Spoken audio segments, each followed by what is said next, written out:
1, 2, 3, 4, let's go. It's heartbeat. It's a fabulous show. Alaska. I heartbeat Alaska. It's heartbeat. Alaska. Pull up a chair and enjoy the show. Hear it from Sitka to Barrow. Gather around for Jeannie's show. It's the Aleut, the Indian and the Eskimo. It's the Aleut, the Indian and the Eskimo. Welcome one, welcome all. Heartbeat Alaska is made possible by Kupik Carlisle Transportation, your full-service transportation and logistics company. A special thank you to Scan Home and Scan Office Furnishings. And thank you, Alaska Commercial Company, for your support. The next time you're in Sitka, let the Totem Square Inn accommodate you. Blending timeless tradition with modern amenities. It's the ideal place for your Alaska fishing vacation or other wildlife adventures. With the free breakfast, fast internet, exercise room, and other services, the Totem Square is your home in Shiatica, Sitka, Alaska.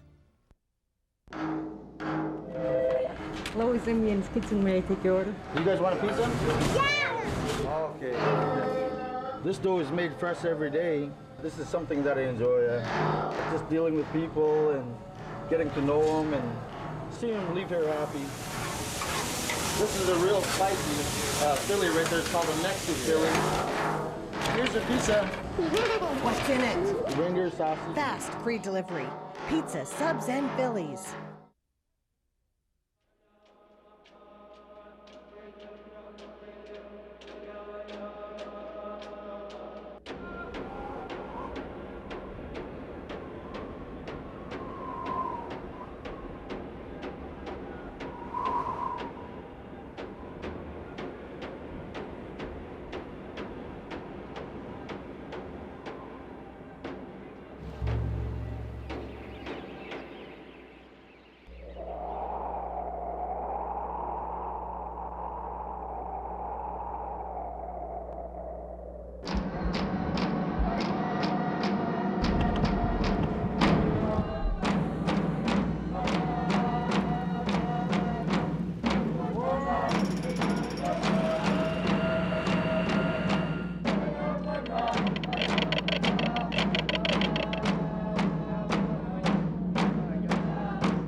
I got that ready for them.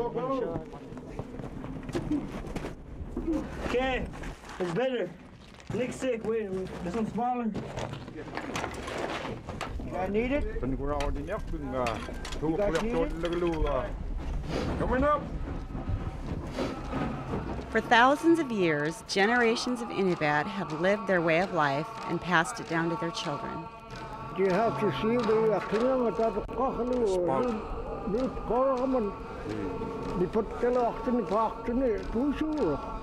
goes up. All right. Subsisting off the wealth of marine, air, and land life, they wove a mosaic of life from the bounty that surrounded them.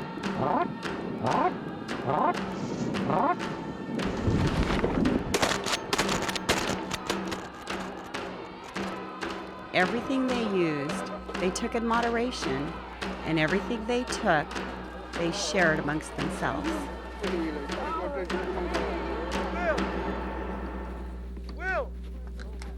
You know, part of our tradition as Inupiat is sharing our whale, sharing our catch of other subsistence resources. That's something that is deeply instilled among the Inupiat. Without sharing, people would never survive as a group. In the harsh environs of Alaska's North Slope, the struggle for survival is enough to kill or make one stronger, and the strength of numbers was long ago established as the only way to keep communities alive and intact. We always want to get the cellar ready first before we get out on the ice, and that's what we're doing. Basically what we're going to do is get out all the muktak and meat, clean it out, get out all the, what you see back there is the bloody ice and whatnot, all the dirty ice, and then we'll put some clean, fresh snow on there and have it ready to receive fresh whale meat and muktak. It's Eskimo freezer.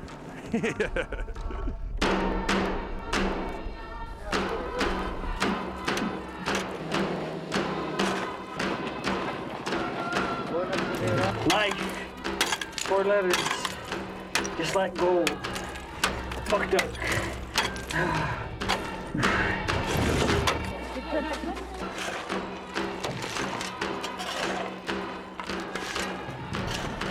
Walk in again. Try to remember what our elders have taught us and try to adapt to change as it comes.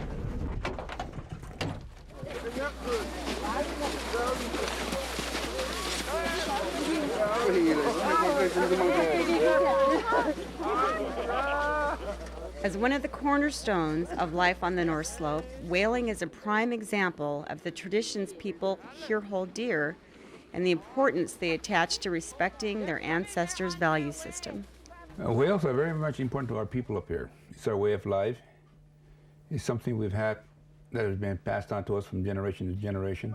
On hand! One more time!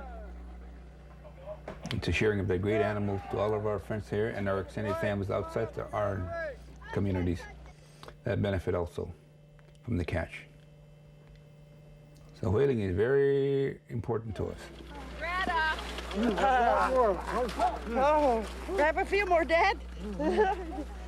The hunt culminates in a feast, and everyone benefits from the labors of a few hunters, and the community bonds together.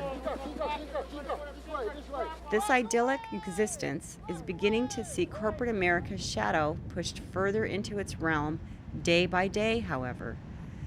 This close-knit group of people is realizing how fragile their way of life is becoming and how in the modern world steps need to be taken to ensure the survival of their traditions. With Western influence has come industry, cash economies, and incorporation. The very matrix of existence has shifted from land-based cooperation to a state-driven delineation. Sharing amongst families and communities is still of the highest import, but now everything done is scrutinized, quantified, and translated into the capitalist structure of modern America.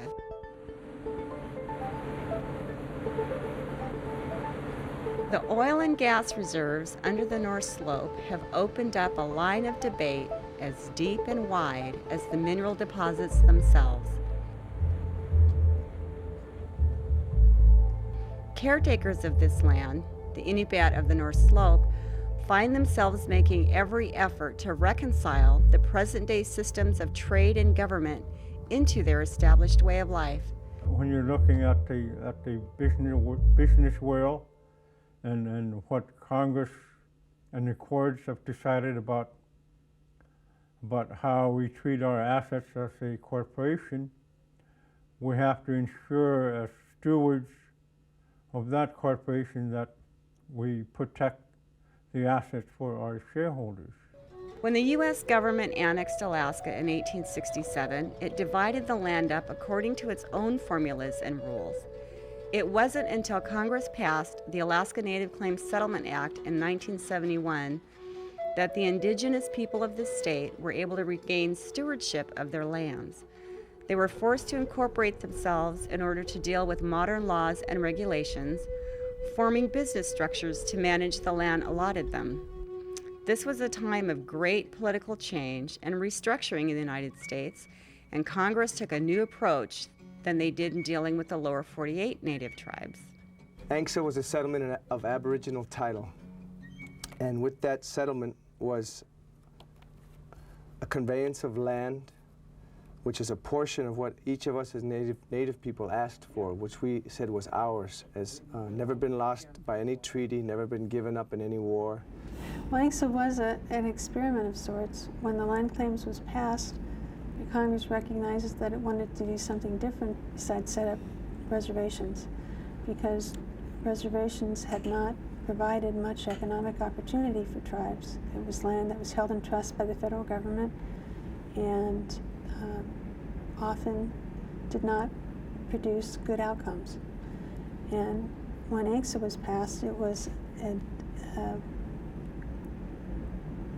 a decision to move away from that reservation model to provide for the creation of state-chartered corporations that would receive startup money and lands based on the region's population and land loss, and provide an opportunity to enter into the business world.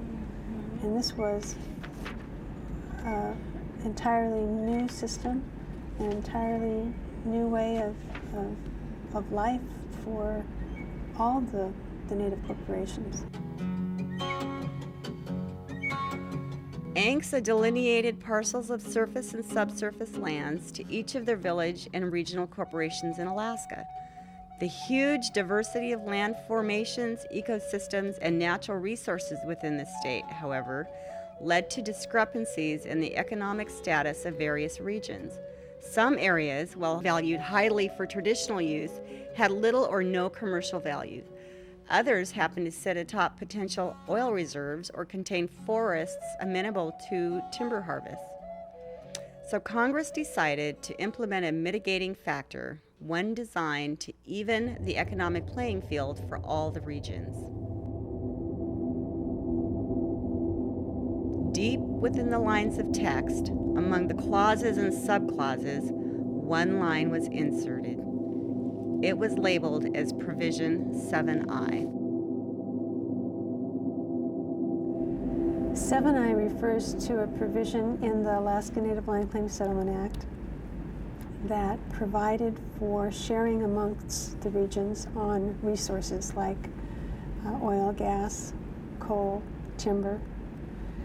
And we have a large state with 12 native corporations dividing the state, and some of those regions have resources that are shareable under 7I and some do not.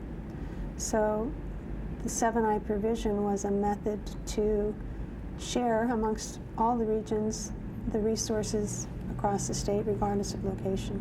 In general, when a regional corporation received title to subsurface estate and it had mineral potential, then it was supposed to be shared with the other regions on a 70-30 split. That means 70% goes to the other regions and 30% stays with the owning regional corporation. And then this is also true for timber, for people who have timber. In our area there's no trees, but it's true in areas with timber resources. So this is in ANWR is one sentence about what's called Section 7I. It says the subsurface estate shall be split among the other regions 70-30. 7I quickly became the center of heated debate. From that one short statement, a whole set of possibilities surfaced, leading to one of the most divisive issues in Alaska Native history.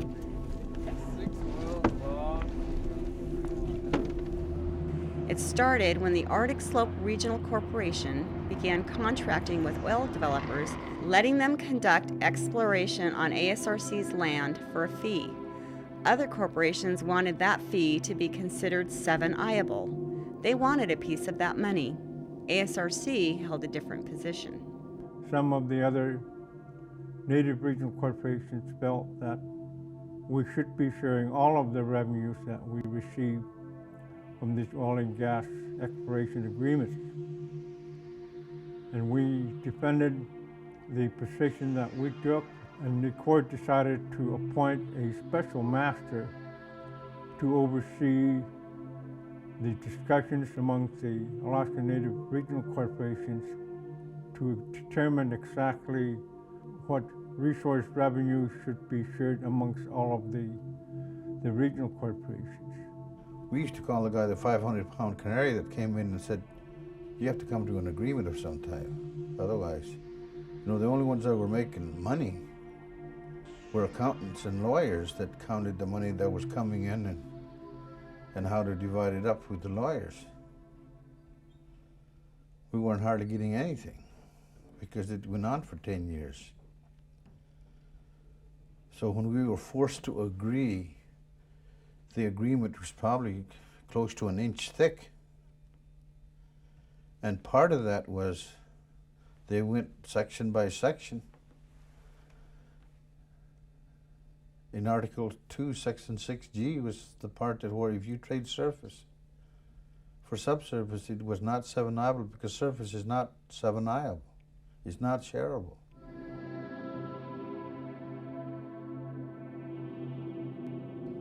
ANWR was created in 1960 under the authority of an executive order and was one of the federal enclaves on the North Slope that was off limits to selection by ASRC. The ANWR was later expanded under ANILCA in 1980 with expanded wilderness designations. ANILCA also allowed for land exchanges, and it was through this process that ASRC acquired Subsurface Estate in ANWR. The federal government creates rules in ANWR that says, here are the rules. Okay, you can select lands anywhere that's important to you, but stay out of these federal enclaves. And for us, it occupied a huge swath of our region. And even to the Village Corporation for a while, it was years before the Kaktovik Village Corporation could select its several townships of land within the coastal plain of ANWR. But it did, eventually it did. And once it did, it's like reuniting your own people with their own lands. We're using whatever tool it took. The tool that finally worked came in the form of land exchange. The federal government and ASRC found a mutually beneficial agreement and went ahead with a swap. The government was very interested in acquiring certain areas that we own along the boundaries of the gates of the Arctic National Park that was established in 1980. The government decided it was very valuable for them to acquire it and make it a part of the gates of the Arctic National Park. And that's fine, but let's see where we can find some lands that we as a native corporation, as ASRC wants to acquire. And we looked to the Arctic National Wildlife Refuge because one of our village corporations is there. And we wanted to acquire the subsurface estate beneath our village corporation lands, and that's what we did. This land, in addition to being home to the people of Kaktovik and their traditional ways of life, also happens to be inside the Arctic National Wildlife Refuge, making it, potentially, extremely valuable. If Congress decides to allow drilling in ANWR, the Arctic Slope Regional Corporation stands to receive substantial dividends by letting companies extract oil from its land. Other regions watched what was going on and decided they wanted a piece of that pie. They think the profit should be shared under the 7I agreement. According to the rules of ANCSA and 7I, however, profits only need to be shared when the subsurface was originally acquired through ANCSA's allotment. And under Article 2, Section 6G of the arbitration agreement signed by all the corporations in dispute, subsurface land acquired from exchange for surface land is specifically excluded from 7I sharing. If you do anything with your surface lands, like sell it or trade it, then what starts off as a non-shareable asset continues as a non-shareable asset. You have to follow something to its roots. So if you use surface estate to buy a hotel, then your hotel, the profits from your hotel and the losses from your hotel are not shareable. Or if we gave up this estate and bought, say, diamond mines in South Africa, then it would be clear that this is not something that should be shared because it started as a surface estate ownership. If we use surface estate to buy subsurface estate that just happens to be in our region, then it follows by the same rule that it's not shareable. Other regional corporations have challenged this agreement, taking it through the court system and now to Congress. Time and again, however, the contract has been consistently interpreted. 3 regions went to an arbiter and asked to have the Coctovic exchange reviewed under the agreement. And 3 panel arbiter determined that the Coctovic lands were not subject to 7I, and also awarded ASRC attorney's fees in defending itself against the challenge from the other regions. So ASRC received over $1 million in attorney's fees just for having to defend its position under the agreement and winning. They're not challenging us whether it's right or wrong. They're just saying that it's not fair. Well, they're the ones that agreed with it. They're the ones that, I mean, we all agreed with it. And they're just politically trying to change something that has been cast in stone for, more than 20 years. But now that when they see that there's a possibility that it may come true, they're just asking Congress, would you guys change this? And we can't, as a corporation, as a group of people, can't give up what is legally ours, something that is an asset for our shareholders. And so we have to fight them. We don't have a choice in something that belongs to our shareholders. I can't just give away an asset. We as Arctic Slope Regional Corporation board members, we wouldn't be fulfilling our fiduciary duty if we were to give up our rights to the land that we have title to. That's not the way that corporate America operates. When you get off the plane, go to the VHF. We have these 2 different cultures we live in, as far as our Inupiat culture, and to the best of our ability we live up to our Inupiat values of sharing, knowledge of our language and culture and history, being wise stewards of our land, and at the same time we have the Western culture running corporate business in America. ASRC is trying to make people understand that its plans to keep the revenues from potential drilling in ANWR for their shareholders only isn't contrary to Inupiat values or the legacy of sharing amongst regions.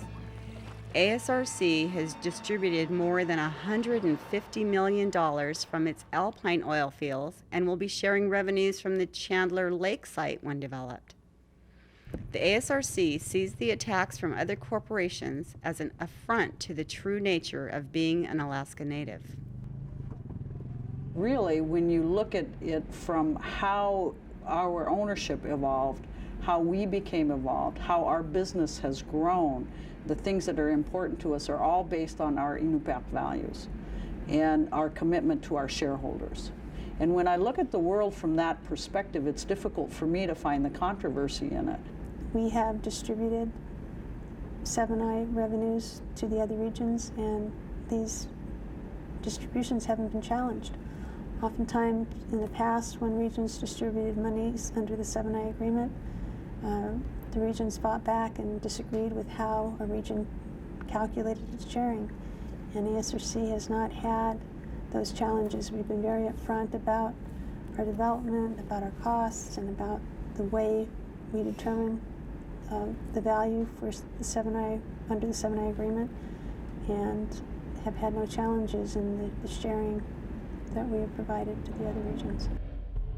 We are as committed to 7I and sharing as the day we were when we made the decision to open Alpine. We are not shying away from that, and we are not trying to cheat anybody out of anything. What we're doing really is living up to our values as Inupiat people to our shareholders. We went and looked at different opportunities with our assets as a whole and acquired assets in a lawful, meaningful way with some forward thinking. It's hurtful that we would get these accusations that somehow we were being unfair or somehow we weren't sharing. And we have shared under the agreement. We will continue to, but ANWR is a land that was specifically excluded under the agreement, under the terms of ANCSA from sharing. And we cannot give that up, and we cannot ask our shareholders to give up that asset. We fought in every way possible to be able to select the best land that had potential. We played by the rules to try to acquire land that would enhance our economic freedom, and we're going to continue to do so. So we follow the rules of the Settlement Act, we abide by the terms of the settlement agreement, and we share what belongs to the other regions as defined by the terms of ANCSA. There's no one that says that some asset that we acquired by trading our surface estate away should be shared, and no one within our regional corporation is saying that. That would be an affront to our shareholders. That would be giving away something that belongs to them. It can't be done. It can't be done. This is all we took out so far. We took like half of that out today. ASRC is now in the unique position of defending itself against the neighbors and relatives it needs to coexist with. Is that the last piece? No. 3 more small pieces. Though the economic forces of Western culture may bring differences of opinion to the table, Alaska's indigenous people all share the same set of basic values and principles. After I come up? It's a family tradition. It's something that you want to keep going. And in order for that to happen, they got to be trained right and learn all of the areas of responsibility. The Inupiat hope the divisive issues circulating nowadays don't blind the rest of Alaska natives to the fact that they have more in common than different. It's only through unity that these storms can be weathered. One of the things that's kind of cool about today, that's cool about our culture, is the fact that, you know, our relatives are not just from our region anymore. I mean, our kids are marrying each other, and they're going across these boundaries that used to be defined by language, that used to be defined by mountain ranges, but they don't exist anymore. Those boundaries don't exist, and we're all Alaska Native people, and we're in this together.